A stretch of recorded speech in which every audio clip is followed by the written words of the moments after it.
Saludos amigos, gracias por la amabilidad de la compañía. Soy Cristino del Castillo y este es su programa A Quemarropa. Yo siempre he dicho que no hay nada mejor que la convivencia pacífica. Las guerras generan destrucción y muerte y son capaces de hacer retroceder enormemente a los países. Yo creo que el liderazgo mundial ha fracasado porque no pudo evitar esa guerra que todo el mundo veía venir. Nadie quiso liderar la lucha contra la pandemia, a pesar de que siempre se ha hablado de la paz, de la seguridad, de la lucha por la democracia, por el bienestar, pero cuando se produjo una pandemia, nadie quiso encabezar la lucha contra ese fenómeno global. Y todo el mundo se centró en sus propios intereses, lo que habla claramente de lo que son las fuerzas motoras que empujan el accionar de los países en la arena internacional, privilegiando siempre sus intereses particulares. Entonces, lo mismo ha ocurrido también con el asunto de las emisiones, las emisiones de gases de efecto invernadero. Nadie ha querido llevar la voz cantante en la lucha contra eso. Hubo un momento incluso en el que Estados Unidos, con Donald Trump a la cabeza, negó lo que los científicos han estado advirtiendo y sacó a Estados Unidos de la Convención sobre el Cambio Climático. Y eso sencillamente por unos intereses que hay detrás de todo esto. Hoy en Estados Unidos, en el mundo occidental, se habla de la guerra de Putin no provocada. Y yo creo que esa es una manera de alegar ignorancia, una manera de alegar inocencia. Yo no tengo que ver nada con eso. Eso es un problema de Putin que sin que nadie lo haya provocado, desató una guerra. Cuando lo cierto es que el tema estuvo en la mesa de las discusiones y hubo posiciones cerradas que impidieron una salida negociada a un problema que se venía planteando desde hacía tiempo. Lo que Rusia estaba planteando era el tema de la seguridad. Yo me siento inseguro. Yo siento que hay un interés de cercarme militarmente. La idea de incorporar Ucrania a la OTAN no es una forma de usted desarrollar relaciones pacíficas, relaciones de colaboración. Es una expresión hostil, porque cuando usted lo cerca militarmente es porque en algún momento se entiende que ese cerco puede ser útil para la consecución de objetivos determinados. Y el tema estuvo en la mesa de las discusiones. Era seguridad lo que se planteaba discutir, no que les regalaran Ucrania, porque Rusia nunca exigió que les regalaran Ucrania. Rusia siempre reconoció la independencia de Ucrania. En los hechos siempre la reconoció. Esa narrativa de que Putin ahora pretende que se trata de un mismo pueblo, eso siempre se ha dicho, eso no es nuevo. Y esa es una realidad. Fueron pueblos que surgieron en un mismo proceso. Y ha habido una afinidad, como la hay entre los eslavos de toda Europa. Los eslavos son la etnia más numerosa de Europa. Y por eso se ha fomentado la división. Están divididos, donde quiera que usted mire, hay una división, porque eso se ha entendido que es conveniente para asegurar el dominio por parte de determinadas potencias. Entonces lo que estaba planteado era el tema de la seguridad. Y no era tan difícil, si usted tenía buenas intenciones, de dialogar sobre la base de alejar militarmente a los distintos países y de evitar los choques armados, establecer un mecanismo mediante el cual todos se pudieran sentir seguros. Sin embargo, alegando un derecho de Ucrania a elegir, a tomar sus propias decisiones en materia de seguridad, se prefirió la confrontación. En la práctica lo que se hizo fue priorizar la confrontación, negándose a discutir temas de seguridad que bien pudieron asegurar la paz y la seguridad internacionales, valga la repetición del término. Entonces, el asunto es que yo creo que se le dio luz verde a la guerra con el objetivo de mantener latente la idea de expandir el bloque militar occidental, acercándolo cada vez más al territorio de Rusia.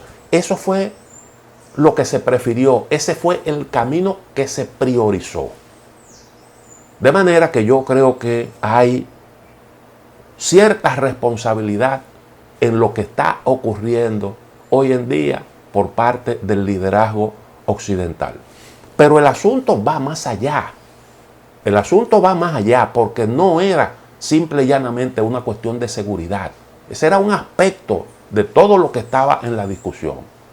Si usted ve, siempre ha habido la intención de bloquear económicamente a Rusia. La resistencia, la oposición de Estados Unidos a que Europa consuma los productos energéticos de Rusia ha sido una constante. Y esa es una manera de usted oponerse a que un país exporte, a que un país comercialice los recursos que tiene disponibles. Y por tanto, una manera de usted evitar que un país determinado crezca económicamente, que prospere económicamente, porque el comercio tiene precisamente ese objetivo. El proyecto Nord Stream 2 siempre contó con la oposición de Estados Unidos, que incluso llegó a imponerle sanciones a las empresas que lo estaban desarrollando. Ahora se habla del derecho de Ucrania a escoger su propio camino. Pero en el caso de Alemania, a la todopoderosa Alemania, desde el punto de vista del tamaño de su economía, también se le quiso imponer un camino determinado, el de cero integración, el de cero comercialización con Rusia. Y eso es un irrespeto al derecho que tiene cada quien de decidir. Alemania decidió la construcción de ese gasoducto, pero incluso hasta el último momento, ese proyecto se suspendió en el último momento antes de la crisis de Ucrania. Y eso es lo que ha estado en el fondo de todo esto. Porque no solo hay una intención de cercar militarmente, sino también la de evitar que un país determinado prospere, porque en un momento se puede entender que ese país pudiera representar una amenaza. Y en eso está el mundo occidental, en eso ha estado desde que se produjo la caída del muro de Berlín. Y nosotros aquí hemos hablado mucho de eso. La Unión Soviética decidió abolir el Pacto de Varsovia, decidió retirar sus militares de Alemania y de toda Europa, y aún así continuaron el cerco, la intención de cercar militarmente a ese país. Y esa es una forma de darle un trato hostil a una nación que no te había a ti agredido y que abandonó áreas de influencia de forma voluntaria y aún así le seguiste dando ese tratamiento. Entonces, no ha habido interés de construir relaciones constructivas con Rusia. Ahora se está propagando la idea de que Rusia fracasa en el teatro de las operaciones militares en Ucrania. Y se difunde eso por doquier. Y eso tiene un objetivo que es claramente belicista y que va a terminar convirtiendo a Ucrania en una gran víctima. Bueno, ya lo es. Ya de hecho lo es. Pero eso lo que deja es abierta la posibilidad de que ese país quede reducido a escombros. Yo quiero explicarle un poquito detenidamente esto, pero antes permítame hacer una pequeña pausa. Si usted detenidamente se observa la narrativa occidental sobre lo que está pasando en Ucrania, pues fácilmente usted llega a la conclusión de que Rusia está fracasando. Porque todos los días nos viven diciendo que la operación rusa se ha estancado.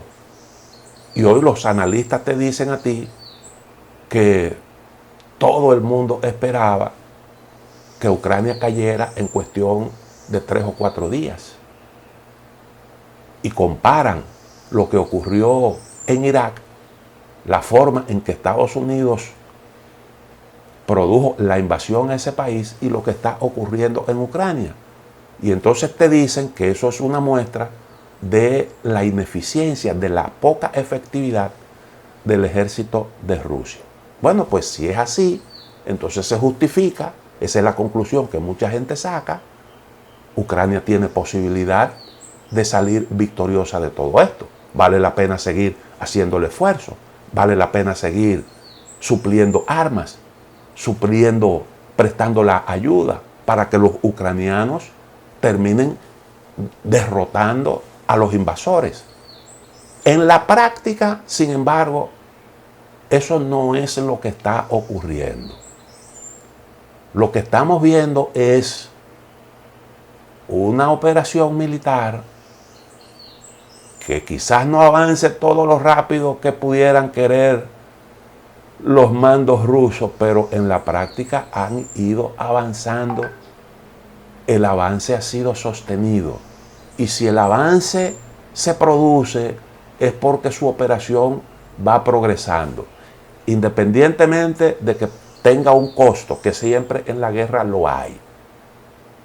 Aún tratándose de los ejércitos más poderosos, siempre hay pérdidas, sobre todo cuando usted trata de tomar posiciones que defiende un contrario. Es más fácil usted defender que tomar un puesto militar. Y Rusia ha mandado un mensaje claro, porque se dice, ahora resulta que Rusia necesita apoyo militar de China. Siempre se ha dicho que Rusia, y es así, desde el punto de vista militar, le lleva mucho a China, pero ahora se nos presenta lo contrario. Rusia necesita el apoyo militar de China. Y eso naturalmente persigue un objetivo. ¿Cuál es el objetivo? Mantener a China lejos de Rusia. Esa narrativa se utiliza para presionar a China. Ahora, yo decía, Rusia acaba de mandar un mensaje con el uso de un arma que no tiene Occidente, que son los misiles hipersónicos. Lo que está diciendo Rusia es, mira lo que yo tengo aquí que no he utilizado todavía. Eso de que yo necesito la ayuda no es así, porque yo tengo muchas cosas que todavía ni siquiera he utilizado. Esos misiles hipersónicos son muchas veces más rápido que la velocidad del sonido y son indetectables por los sistemas de defensa antimisiles. Y desde la zona costera de Ucrania se disparó un misil o varios misiles contra un blanco ubicado en el extremo occidental de Ucrania, impactando directamente en el blanco. Lo que quiere decir que capacidad militar hay realmente. Lo otro es que Putin se está quedando solo en su propia casa, que el pueblo ruso no respalda eso y que en cualquier momento se cae el gobierno. Bueno, pues vimos ahí a un Vladimir Putin hablando en una concentración ante miles de ciudadanos rusos. En realidad, muchas veces estos conflictos lo que generan es unidad interna, cuando se percibe que lo que ha habido es una reacción frente a una actitud de agresión por parte de determinados países. Eso es lo que ha vendido Rusia a su propio pueblo. Pero además de eso, hay una realidad aquí, y es que esa clase media que venía emergiendo con fuerza en Rusia, se supone que era la base para las reformas internas. Porque normalmente cuando eso se produce, esa clase media pujante es la que impulsa las transformaciones.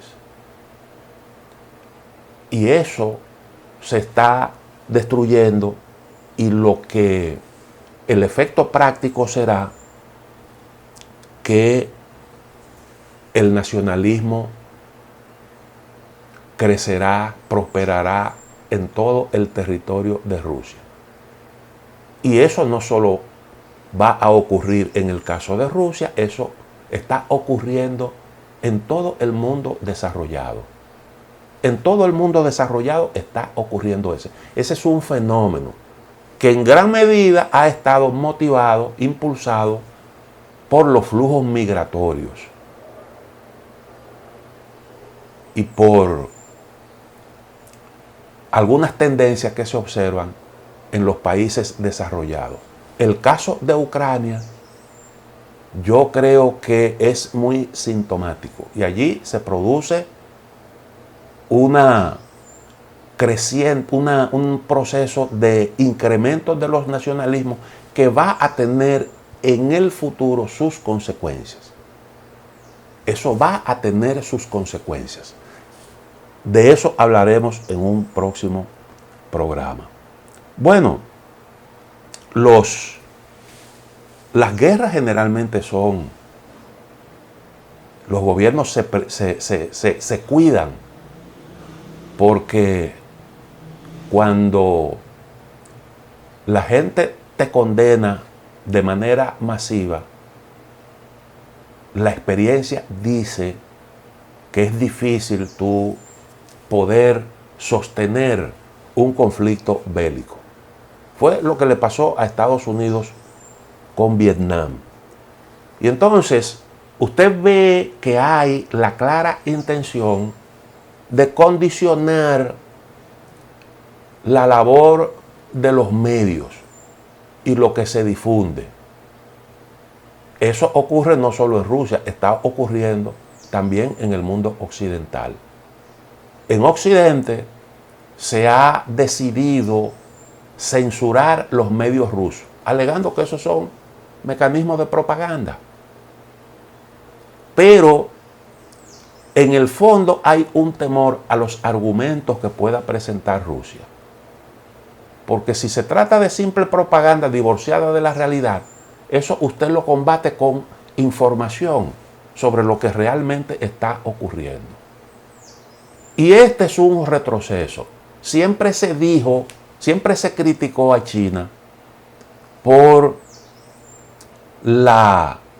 el control de las plataformas informáticas, por el control de algunos medios que utiliza la gente para informarse, los medios digitales. Y lo que está haciendo Occidente es justamente eso. Y nosotros vemos cómo las grandes corporaciones se han alineado, las corporaciones que trabajan en esa área, Google, Facebook, Twitter, cómo todas se han alineado y han renunciado a eso que siempre fue su norte, la soberanía en el manejo de estos recursos. Definitivamente han abandonado ese criterio y han tomado partido a favor de sus gobiernos. Y esto perjudica la verdad. La verdad no solo, ya no se puede decir que la verdad es la primera víctima en una guerra. Eso se dijo hace 100 años. Y es cierto. Y es cierto.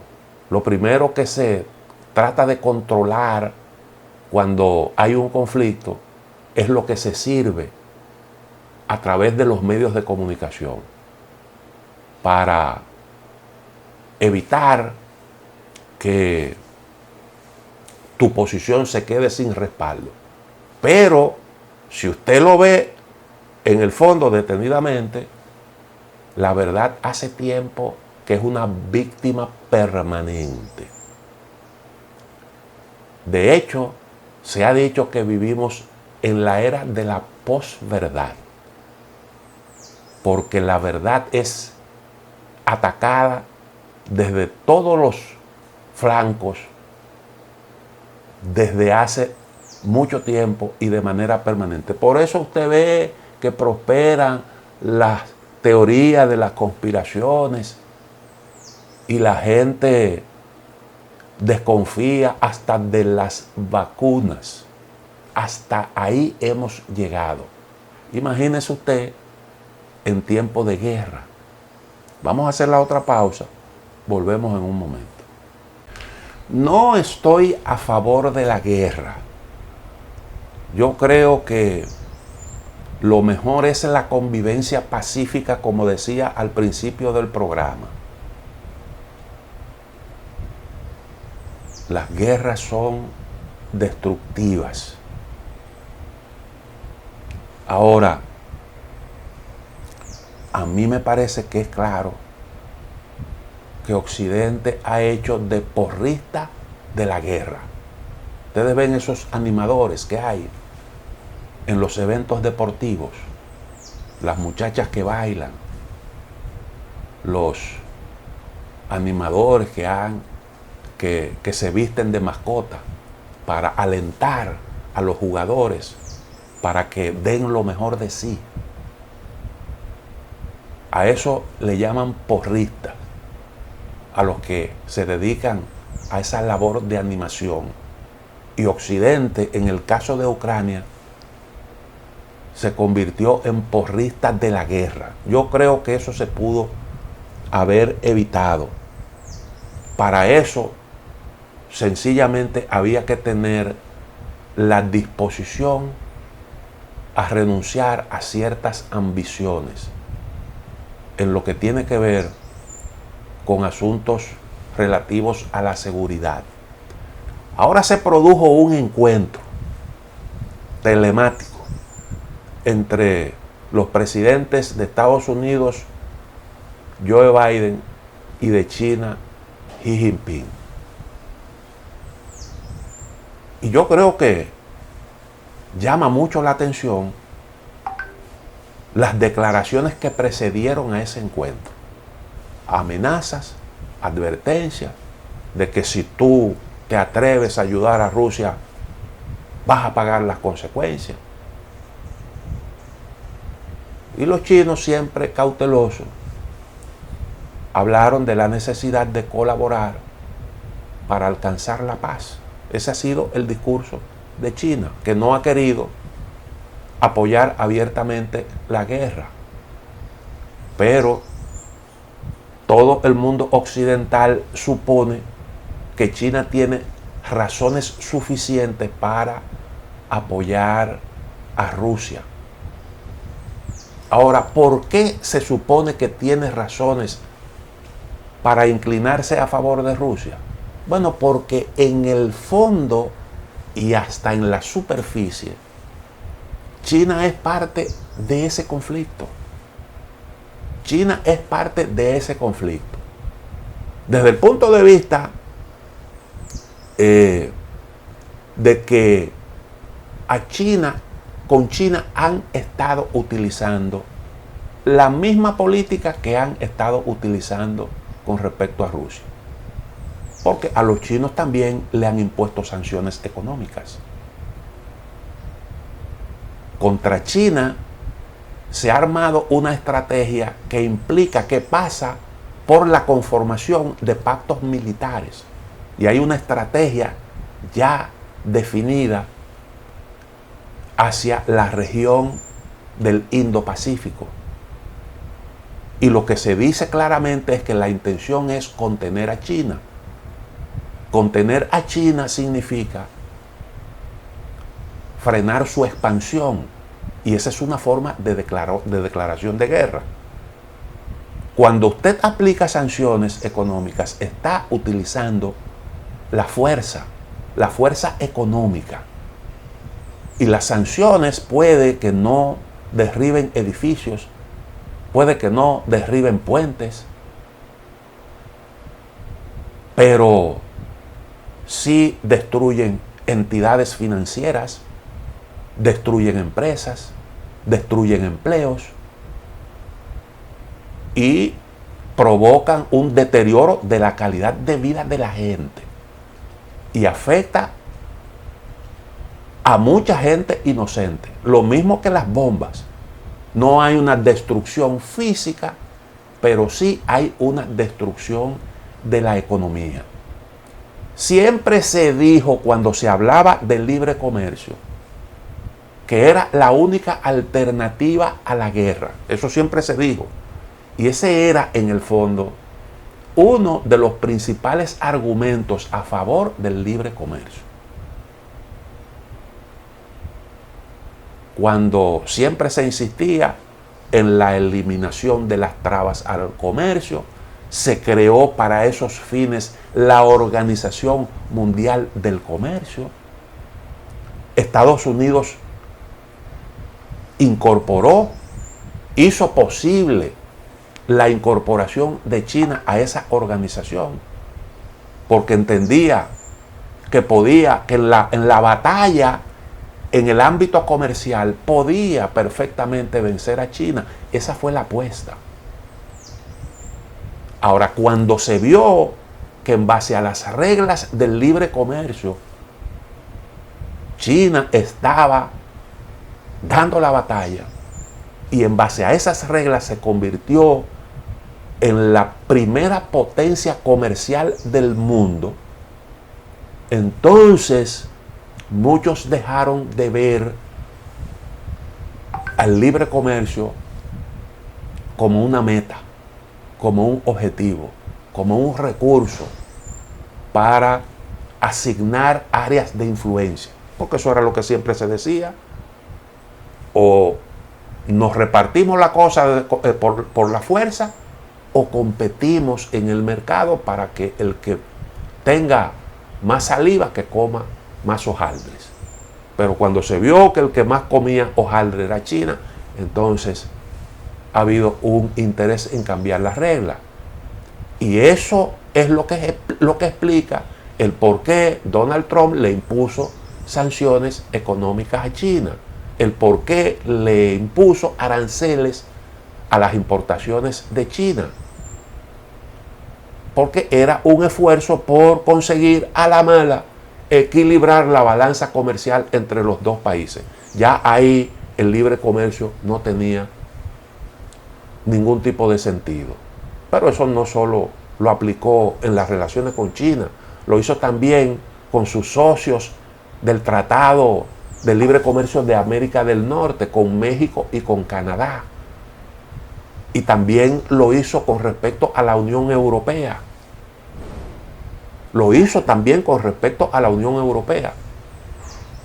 Porque siempre hubo el criterio de que la Unión Europea se apoyaba militarmente en Estados Unidos para la seguridad, pero en materia comercial era proclive a entenderse y a desarrollar buenas relaciones con China y con Rusia. Ese es el problema. Entonces China ha sido un objetivo de Estados Unidos.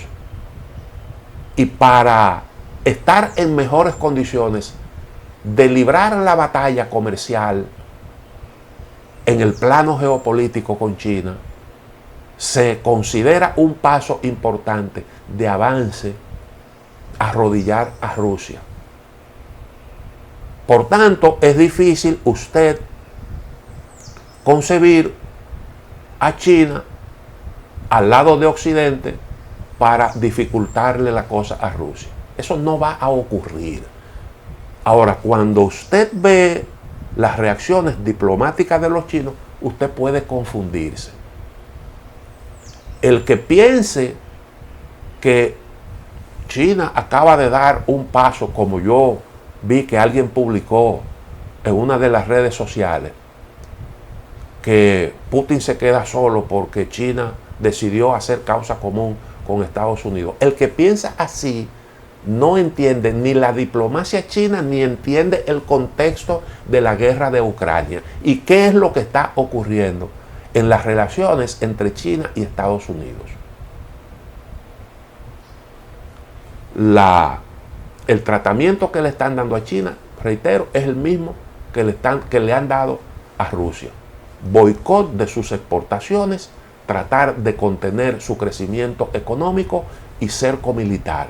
En el caso de China, pues hay la misma intención con el AUKUS, con el Quad, con el accionar en esa zona del Indo-Pacífico y las relaciones que se busca desarrollar con los países de la zona para de alguna forma aislar ese país. Es un tratamiento igual, solo que en las relaciones de China con el mundo occidental no hay ese punto caliente que tiene Rusia en el caso de Ucrania, pero lo puede tener próximamente con el caso de Taiwán. Si algo se parece es la situación que está viviendo Rusia y China.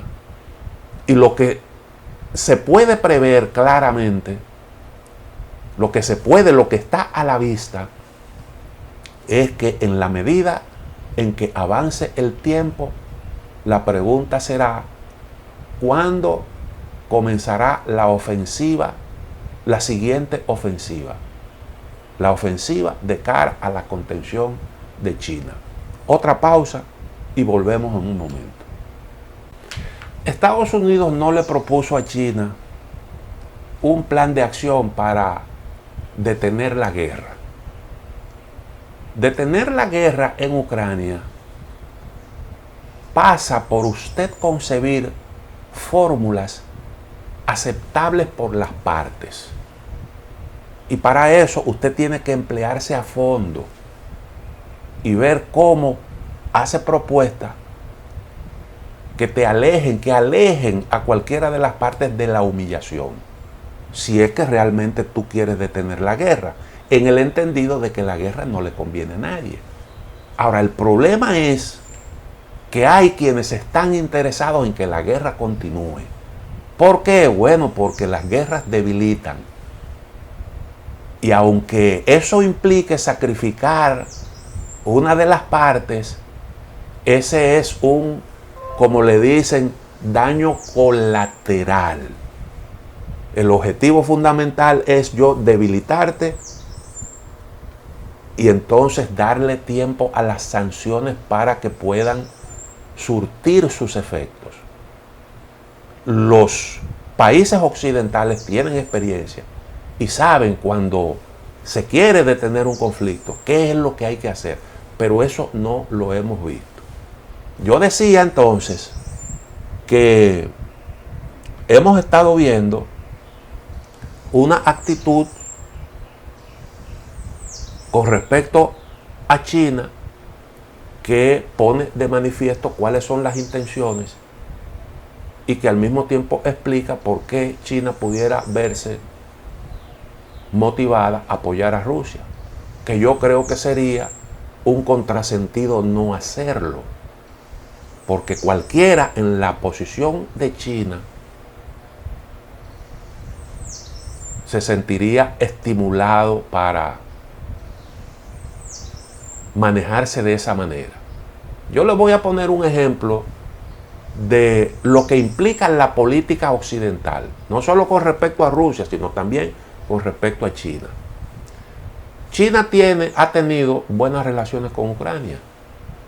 De hecho, China es uno de los principales compradores de los productos agrícolas ucranianos, sobre todo el trigo y los aceites vegetales. China ha sido un gran comprador. Ahora, los chinos tenían inversión en una empresa ucraniana, tenían el 57% del capital de Motor Sich.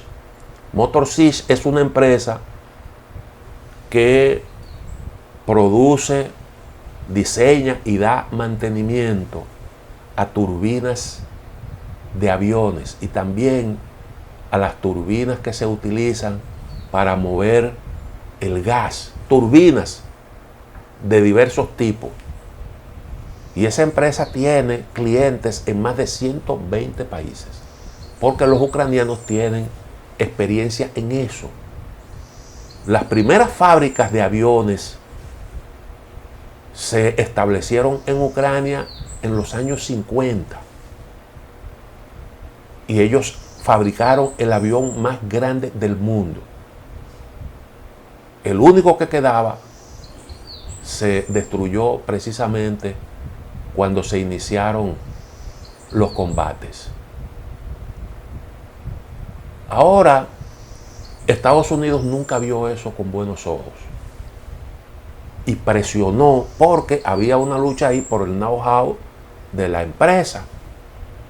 Reitero, con mucha experiencia en su área.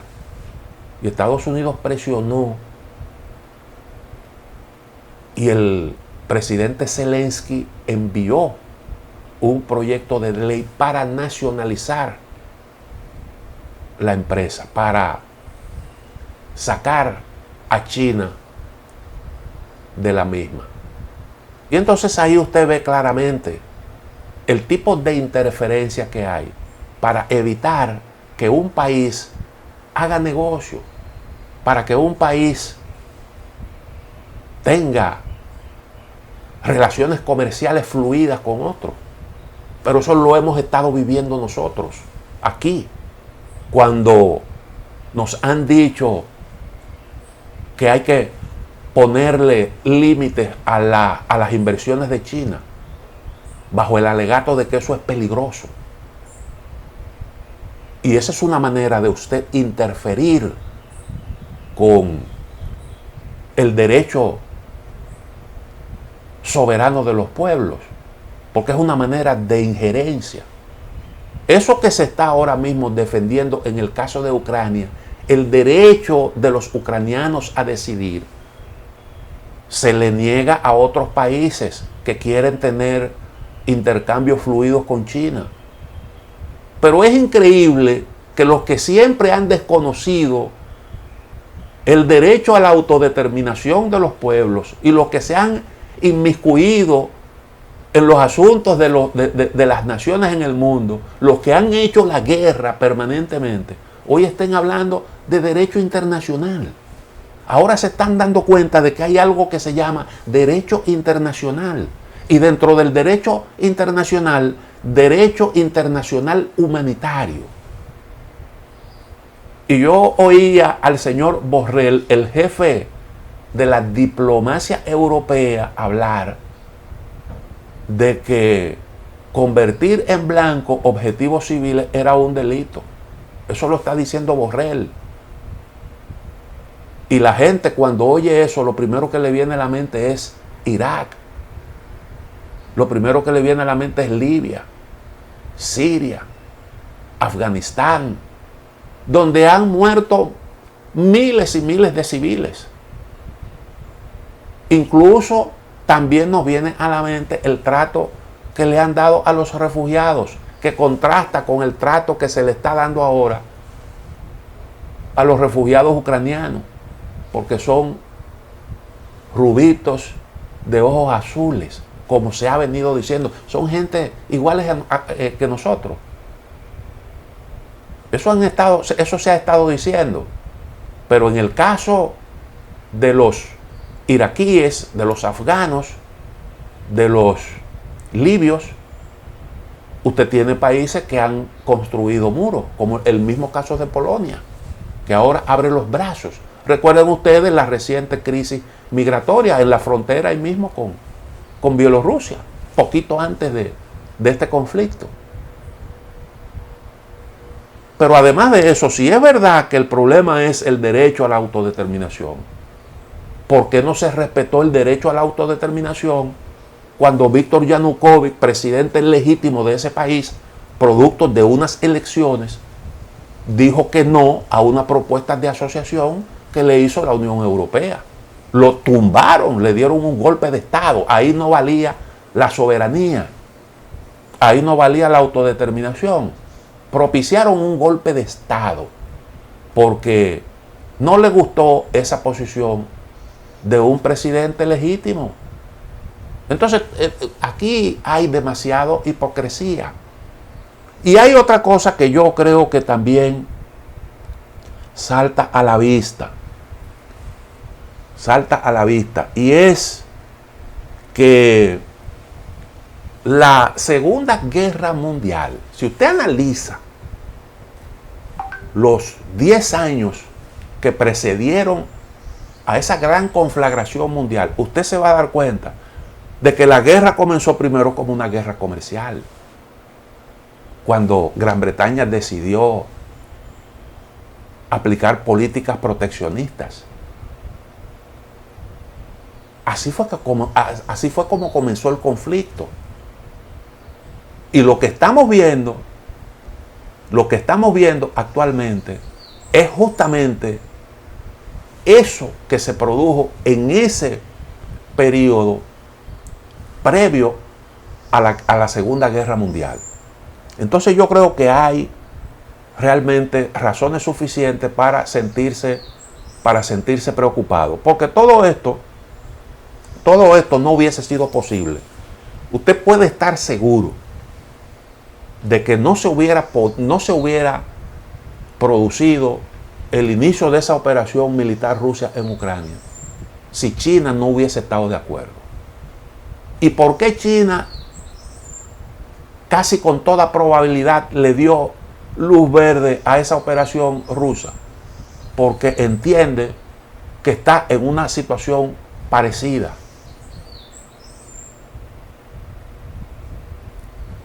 Si las relaciones entre Estados Unidos y China hubiesen sido relaciones cordiales, el primer país que le hubiera hecho la advertencia a Rusia hubiese sido China. Eso ustedes lo pueden dar por descontado.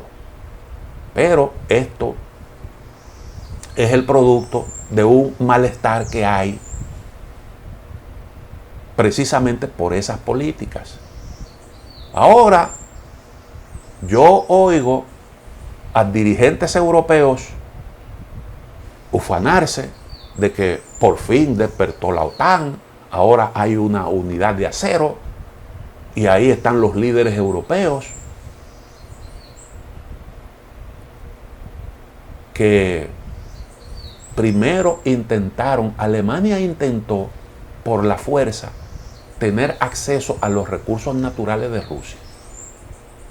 Y como no lo pudo conseguir por la fuerza, porque ese fue el objetivo de Hitler, lo intentó mediante acuerdos de intercambio, mediante la compra. Pero ahora Estados Unidos obliga a Alemania a prescindir de esos recursos y Alemania no tiene una fuente segura donde conseguirlo. Y ahora se habla de armarse mejor con todo lo que eso significa como peligro a la paz y la seguridad internacionales. Hemos escogido un camino verdaderamente ruinoso. Llegamos al final de A Quemarropa. Mañana, Dios mediante, estaremos nuevamente con ustedes.